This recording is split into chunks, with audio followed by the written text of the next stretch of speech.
హల్లెలూయా. ప్రజలందరికీ దేవి నామానికి మహిమ కలుగును గాక. చిన్న ప్రార్థన చేసుకొని వాక్యంలోనికి వెళ్దాం.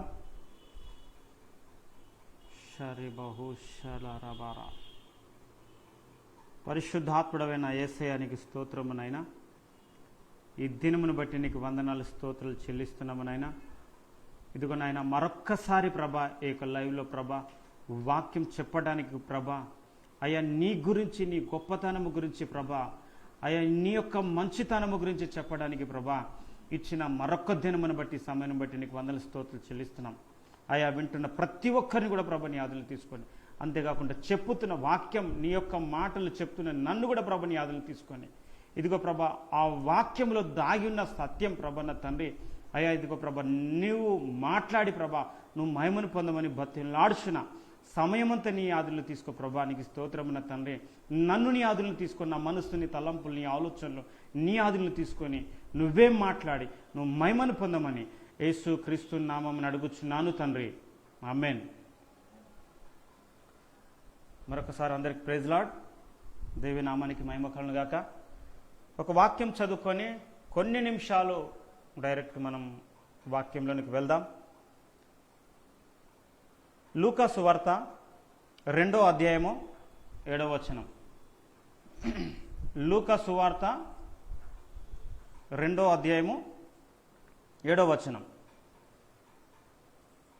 ఈ చోట వ్రాయబడిన ఈ వాక్యం చదువుకొని అదే వాక్యాన్ని కొన్ని నిమిషాలు మనం ధ్యానించుదాం. తన తొలిచూలు కుమారుని కని పొత్తి గుడ్డలతో చుట్టి సత్రములో వారికి స్థలము లేనందున ఆయనను పశువుల తొట్టిలో పరుండబెట్టాను. హల్లెలూయా. ఇక్కడ నేను చెప్పదలిచిన ఒక్క మాట, ఒక తలంపు దేవుడు నాకు ఇచ్చింది. దేవుడు నాలో దాచి ఉంచిన ఆ ఒక సత్యం, ఒక అద్భుతమైన ఆ యొక్క మాట. చెప్పదలిచిన మాట ఏంటంటే, సృష్టికర్త ఆయన మహోన్నతుడు, సర్వశక్తిమంతుడు, ఈ ప్రపంచాలని, ఈ లోకాన్ని, ఆకాశం, భూమి, సముద్రాలు అనేకమైన సృష్టించిన మహోన్నతుడు, అంత గొప్ప దేవుడు కోట్లాను కోట్ల దూతల చేత పరిశుద్ధుడు పరిశుద్ధుడు పరిశుద్ధుడని వేలాది దూతల చేత పొగడబడుతున్నాడు. ఆయన పశువుల తొట్టిలో పుట్టడం ఏంటి? హల్లెలూయా. ఈ ఒక్క మాట ఎందుకు పశువుల తొట్టిలో రావాల్సి వచ్చింది? ఎందుకు పశువుల తొట్టిలో ఆయన జన్మించవలసి వచ్చింది? ఎందుకు ఆయన పశువుల తొట్టిలో ఆ మహోన్నతుడు అంత ఆ పశువులు ఉన్న ఆ చోటికి, ఆ చోట తను పరుండబెట్టడం ఏంది? ఆ చోట ఆయన జన్మించడం ఏంది? హల్లెలూయా. ఆ మాట ఇప్పుడు ఈ కొన్ని నిమిషాలు మనం ధ్యానించుదాం. ఎందుకంటే ఒక్కటే ఒక సత్యం, దేవుడు ఎప్పుడైనా సరే ఆయన ఒక పద్ధతిలో నడుస్తాడు, ఆయన ఒక పద్ధతిలో మాట్లాడతాడు. ఆయన ఏది చేసినా, ఏ అద్భుతము చేసినా, ఏ ఆశ్చర్యమైన కార్యం చేసినా, ఆయన ఎవరితో మాట్లాడినా అర్థం కాని మాటలు మాట్లాడాడు, అర్థం కాని వాక్యము, అర్థం కాని అద్భుతాలు అని చేయడు. కానీ అందరికీ అర్థమైతే, ఒకవేళ దాన్ని అర్థం చేసుకునే జ్ఞానము, ఆ తెలివి మన దగ్గర లేకపోవచ్చు, కానీ దేవుడు మాట్లాడితే దాంట్లో సత్యం ఉంది. దేవుడు మాట్లాడితే ఎప్పుడైనా ఒక పద్ధతిగానే మాట్లాడతాడు. హల్లెలూయా. అద్భుతాలు చేసినా కూడా. కాబట్టి ఇక్కడ పశువుల తొట్టిలో ఆయన జన్మించడం ఏంటి? పశువుల తొట్టిలో పరుండబెట్టడం ఏంటి అంటే, ఈ లోకములో హిందూ, ముస్లిం, క్రిస్టియన్ ఎవరైనా సరే వారు తెలిసో తెలియకనో వారి కొరకు, వారి కుటుంబాల కొరకు, కుటుంబంలో సమాధానం ఉండాలి, సంతోషం ఉండాలని ఎవరైనా సరే ఒక గొర్రెనో ఒక మేకనో బలి ఇస్తారు, వధిస్తారు. హల్లెలూయా. అయితే ఎందుకొరకు మన క్రైస్తవులు అయితే ఎందుకు పాపక్షమాపణ కొరకు పాత నిబంధన గ్రంథంలో బలులు అర్పిస్తూ ఉండేది. బలులు పాపక్షమాపణ కొరకు ప్రతి కుటుంబంలో ఒక బలి అర్పించేవాళ్ళు, ప్రతి ఒక్కరు పాపక్షమాపణ కొరకు. అయితే ఇక్కడ రాయబడిన ఈ మాట ప్రకారము పద్ధతి ప్రకారము అసలు రూల్ ఏదైతే ఉందో పశువులకు బదులు యేసు ప్రభు ఆయన ఆ పశువుల తొట్టిలో జన్మించడం జరిగింది. ఎందుకు పుట్టినాడు? చాలామంది అనుకుంటాం, ఎంతోమంది ఎన్నో రకాలుగా మనం ఆలోచిస్తాం, ఎంతోమంది ఎన్నో రకాలుగా మాట్లాడుకుంటాం. లేకపోతే అక్కడ స్థలం లేదు, ఇక్కడ స్థలం లేదు, అక్కడ ఊర్లో రానివ్వలేదు, వీళ్ళు రానివ్వలేదు, యేసుప్రభుని ఎవరు చేర్చుకోలేదు, మరియమ్మను ఎవరు చేర్చుకోలేదు, ఎవరు పిలుచుకోలేదు, ఎవరు దగ్గర తీయలేదు అనుకోకుండా అక్కడ పశువుల తొట్టిలో ఆయన జన్మించడం జరిగింది అని అంటుంటారు. కానీ దేవుని యొక్క ఉద్దేశము, దేవుని యొక్క చిత్తము ఏంటిదంటే, మనము ప్రతి సంవత్సరము పాపక్షమాపణ కొరకు ఒక గొర్రెని తెచ్చుకొని బలి ఇచ్చేవాళ్ళం పాత నిబంధన కాలంలో. హల్లెలూయా. అయితే ఇక నుంచి ఏ పశువు కూడా పాపక్షమాపణ కొరకు బలి ఇవ్వడానికి అవసరం లేదు. యేసయ్యనే ఆయన పశువుల పాకలో, ఆ పశువుల తొట్టిలో, హల్లెలూయా, ఆ చోట ఆయన జన్మించడం జరిగింది. ఎందుకు? గొర్రెలు కానీ మేకలు కానీ ఎక్కడ పుడతాయి అంటే ఇండ్లల్లో కాదు, పెద్ద పెద్ద భవనములో కాదు, రాజుల గృహములో కాదు. పశువులు ఎక్కడ పుడతాయంటే పశువుల తొట్టిలో, పశువుల పాకలోనే పుడతాయి. అదే పద్ధతి ప్రకారం యేసు ప్రభు కూడా ఆయన ఒక గొర్రెగా ఈ భూమి మీదకి వచ్చిండు. వధించబడిన ఒక గొర్రెగా ఆయన ఈ భూమి మీదకి రావాల్సి వచ్చింది. మరి గొర్రె ఎక్కడ పుడుతుంది అంటే పశువుల పాకలోనే పుడుతుంది, పశువుల పాకలోనే జన్మిస్తుంది గొర్రె. అయితే యేసు ప్రభు ఒక గొర్రెలా ఆయన వధకు తేబడిన యెషయా 53వ అధ్యాయంలో కూడా మనకు అవపడుతుంది యేసు ప్రభు గురించి. ఆయన వధకు తేబడిన ఒక గొర్రె పిల్లవాలే, ఆయన నోరు తెరవకుండా మౌనంగా ఉన్నాడు. హల్లెలూయా. ఎందుకు?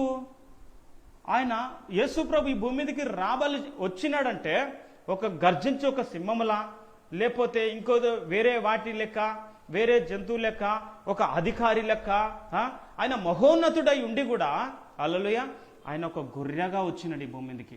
హల్లెలూయా. ఆయన ఒక గొర్రెగా వచ్చి మరి ఒక రాజుల గృహంలో పుట్టలేదు. ఎందుకు? ఆయన గొర్రెగా వచ్చినాడు కాబట్టి గొర్రెలో ఆ పశువుల పాకలోనే పుట్టాలి. అందు గురించి ఆయన పశువుల పాకలోకి రావాల్సి వచ్చింది. ఇక నుంచి మన పాపక్షమాపణ కొరకు ఏ గొర్రె కూడా మనం బలివ్వడానికి అవసరం లేదు.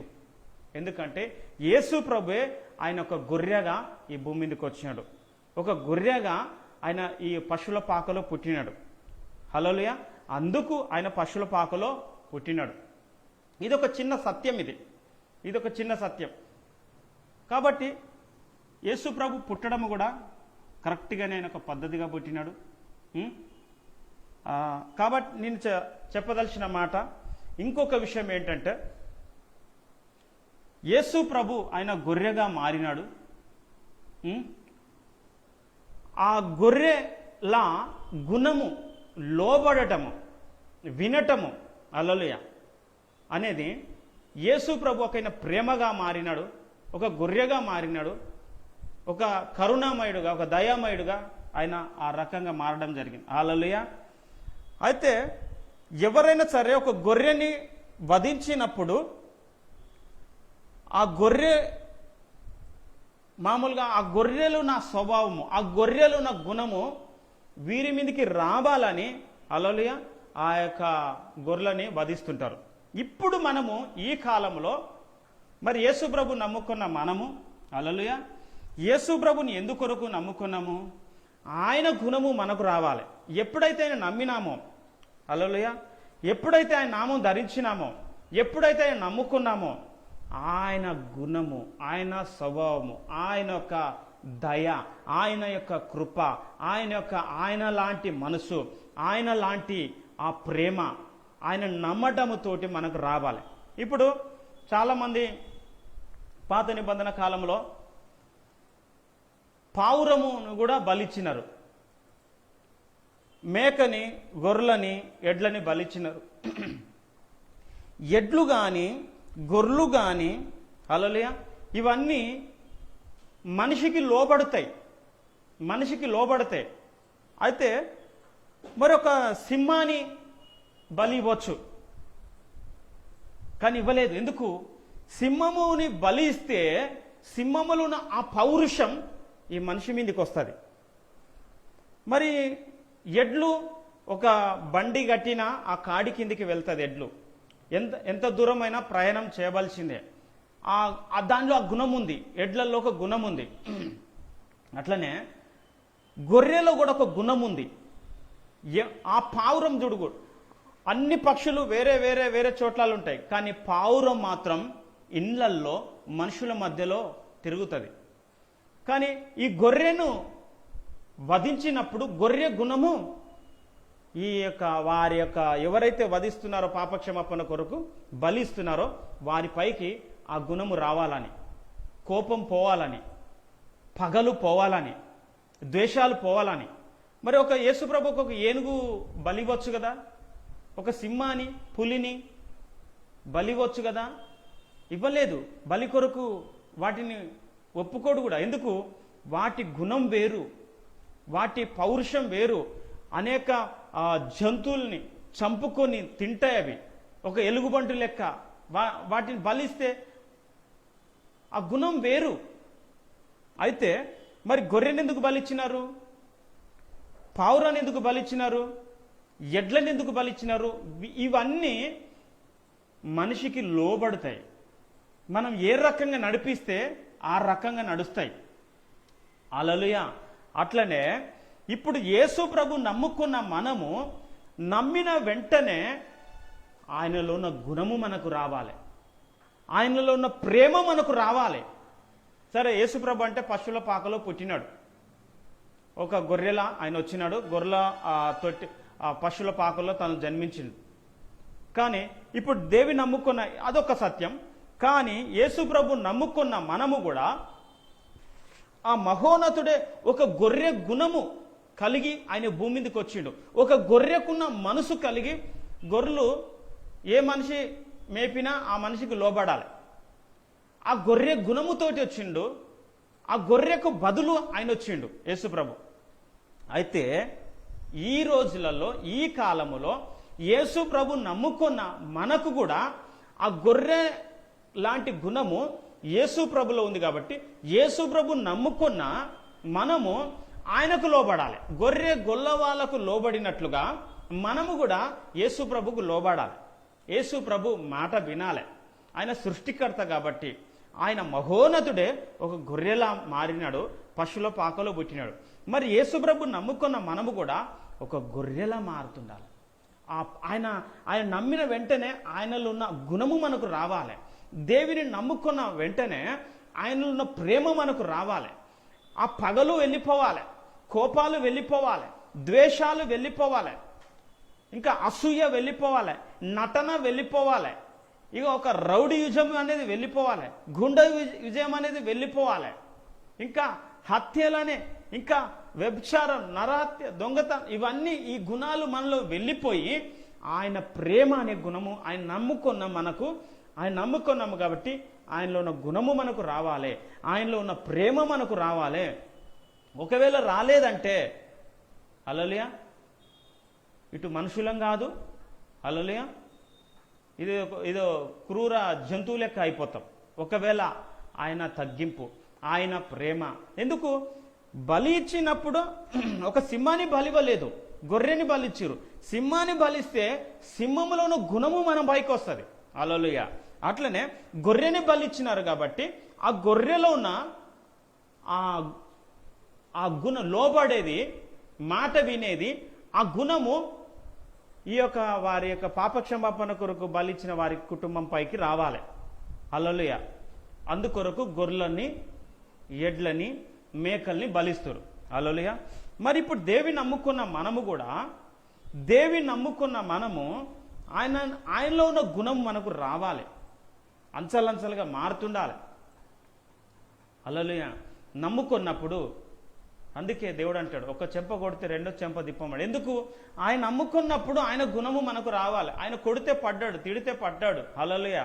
అందరితో అందరికీ ఆయన ప్రేమ చూపినాడు, ఆయన ప్రేమ పంచినాడు, మంచితనం చూపినాడు, బ్రతకాలని, ఎవరు నశించిపోవద్దని, ఎవరు నరకం పోవద్దని, ఆ పగల నుంచి, ఆ కోపాల నుంచి, ఆ ద్వేషాల నుంచి, ఆ అసూయ నుంచి విడిపించబడాలని, ఆ బంధకాల నుంచి బయటికి రావాలి అని దేవుడు ఈ భూమి మీదకి వచ్చి ఒక గొర్రె లెక్క మనకు మాదిరి చూపినాడు. ఒక గొర్రెలకు ఒక పశువుల పాకలో పుట్టినాడు. ఆ గొర్రె లాంటి గుణము కలిగి ఉన్నాడు. లోబడము, వినటము, మాట వినటము. హల్లెలూయా. ఇంకా అంతేకాకుండా అనేకమైన అద్భుతాలు కూడా చేసినాడు. కాబట్టి ఇప్పుడు నేను చెప్తున్న మాట, దేవుని యొక్క గుణము కలిగి, దేవుని యొక్క మనసు కలిగి, దేవుని యొక్క ప్రేమ కలిగి, దేవుని యొక్క దయ కలిగి మనం ఉన్నట్లయితే ఆయన దగ్గర ఉన్న ఆ అభిషేకం అనేది, ఆయనలో ఉన్న ఆ కృప అనేది, ఆయనలో ఉన్న దయ అనేది తప్పకుండా మన పైన, మన కుటుంబాల పైన అది నివసిస్తుంది, కుమ్మరించబడుతుంది. తప్పకుండా మనం ఆశ్చర్యించబడతాం, తప్పకుండా మనకు మేలైతుంది. ఎప్పుడన్నా మనలో ఉన్న గుణము పరీక్షించుకోవడానికి బయట పరిస్థితులు మన కొన్నిసార్లు ఆ పరిస్థితులను బట్టి కూడా, మనకున్న ఇరుకులను బట్టి, ఇబ్బందులను బట్టి, కష్టాలను బట్టి, సాతాను పెడుతున్న ఇరుకులు ఇబ్బందులు బట్టి కూడా కొన్నిసార్లు మనలో ఉన్న ఆ గుణము బయటికి వస్తుంది. హల్లెలూయా. కొంతమంది వెంటనే కోప్పడతారు, నన్నంటాడా, నేనంటే ఏంది, వాళ్ళు దేనికి సరిపోనివాడు, నేను ఒక అధికారము గలవాని, ఓ పెద్దవాని, లేకపోతే ఒక సేవకుని, నన్నంటాడా అని చాలామంది చాలా రకాలుగా తప్పులు పడతారు. కానీ వారు బయట ఉన్న పరిస్థితులను బట్టి, ఎదుటి వాళ్ళు మాట్లాడుతున్న మాటలను బట్టి, ఇంకెవరో ఉన్న ఆ ఇరుకులు ఇబ్బందులు బట్టి, లేకపోతే సాతాను పెడుతున్న ఆ టార్చర్ బట్టి ఏవైతే ఉంటాయో, హల్లెలూయా, మనలో ఉన్న పనికి మాలి అన్ని పగలు వెళ్ళిపోయి, కోపాలు వెళ్ళిపోయి, ద్వేషాలు వెళ్ళిపోయి, దేవుని యొక్క ప్రేమ వచ్చేటట్టుగా, హల్లెలూయా, అది ఉన్నదా లేదా అనేది కొన్నిసార్లు పరిస్థితుల ద్వారా, కొన్నిసార్లు మనుషుల ద్వారా, కొన్నిసార్లు సాతాను ద్వారా దేవుడు పరీక్షించుకుంటాడు. అంతేగాని మనల్ని నలగగొట్టడము, మన ఇరుకుల్లో పెట్టడము, మనల్ని ఇబ్బందుల పాలు చేయడము, మన కష్టాలు పెట్టడము, మన నాశనం కావడం దేవుని చిత్తం కాదు. రోగాలు, కష్టాలు, సమస్యలు, వీటిని బట్టి హల్లెలూయా మనం నలిగిపోవడం, బాధపడడం దేవుని చిత్తం కాదు. దేవుడు నా మనసు, నా ప్రేమ వారిలో ఉన్నదా, నన్ను నమ్ముకున్నారు కదా, నా గుణం వారికి వచ్చిందా లేదా అనేది, మనలో ఉన్న ఏదైతే నీలో స్వార్థం ఉందా, కోపం ఉందా, పగ ఉందా, లేకపోతే ప్రేమ ఉందా, లేకపోతే దేవుని యొక్క దయ ఉందా, కృప ఉందా, ఏమున్నది అనేది కొన్నిసార్లు పరిస్థితుల ద్వారా దేవుడు పరీక్షించుకుంటాడు. అంతేగాని పరీక్షలు పెట్టి, కష్టాలు పెట్టి, నాశనం అయిపోతట్టుగా, నశించిపోయేటట్టుగా అది దేవుని చిత్తం కాదు. ఆయన మనకు సపోర్ట్ చేస్తాడు, ప్రేమకు సపోర్ట్ చేస్తాడు. ఆయన దయ రావాలని ఆయనలో దేవుడు పరిశుద్ధాత్ముడు మనలో ఉండి తన గుణము మనలో, ఓర్పు అనేది, ఓ సహనం అనేది, ఒక ప్రేమ అనేది, ఒక దయ అనేది, కృప అనేది, కనికరం అనేది, మంచితనం అనేది, హల్లెలూయా, ఆత్మఫలములు, జీవఫలములు, ఇంకా ప్రేమించటము, క్షమించటము, దీవించటము, ఆశీర్వించటము, స్వస్థపరచటము, ఇవన్నీ దేవునిలో ఉన్నాయి. దేవుని నమ్ముకున్న మనము, దేవుడు మనలో ఉన్నాడు, మనలో నుంచి ఇవే రావాలి. కానీ కోపం, ఎవరన్నా ఎన్నో రకాలుగా మాట్లాడినా కానీ క్షమిస్తూ, ప్రేమిస్తూ, హల్లెలూయా, దేవుని ప్రేమ చూపుతూ, దేవుని నామానికి మహిమ తెచ్చేవారిగా మనం ఉండాలి. అంతేగాని పగలు పెట్టుకొని, కోపాలు పెట్టుకొని, ఎన్నో రకాలు. ఇంకా కొంతమంది, ఎంతోమంది ఎన్నో రకాలుగా చెప్తున్న వాక్యాలను బట్టి ఎంతోమంది ఎన్నో రకాలుగా అనుకుంటే కూడా, నేను ఈ విషయంలో కూడా నేను చాలాసార్లు ఆలోచించినాను.